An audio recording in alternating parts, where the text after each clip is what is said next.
Welcome back to LawCall. You have Ted Howell and Les McFadder here to answer any and all questions about motor vehicle, motorcycle, or trucking accidents. During the break, Les, we were talking about, and this is actually a situation that we've had a couple people, I've had a couple people mention to me recently, and most notably my daughter had mentioned something like this.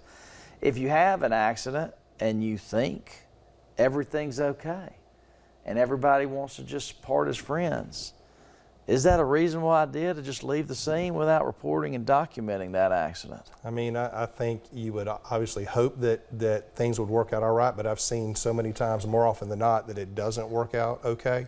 At a minimum, you need to get the names of everybody involved. Right. But a lot of times what happens, they go, we'll handle this, and then they come and find out that what they thought was a $200 dent in a bumper turns out to be a $1,500 bumper replacement. And that's to protect both sides. So you do want to get documentation, even if there's no injury. You definitely want to get documentation of it, take photographs, get everybody's names. Ideally, you get law enforcement to come out and write up a report. It can be obligatory depending on the nature and the language of your contract with your insurance company, and it may vitiate coverage or void coverage if you don't make that call and get that report. So please, just do it. I mean, I know it's intimidating. Everybody wants to go about their business, but it's better to be safe than sorry.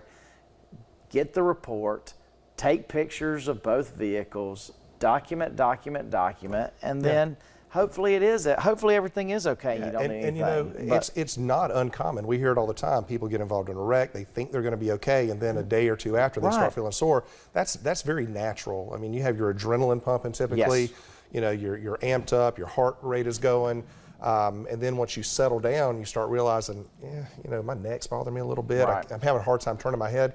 It is very, very common for these injuries to really kind of set in within a day or two. And you should go get checked out if that's the case. Under Florida law, you got to go to under Florida law, if you're in a wreck, you got 14 days to get checked out, or you potentially lose a very valuable benefit that is required under your policy. So if you start feeling a little sore, if it's a day or two or three, just make sure you get checked out.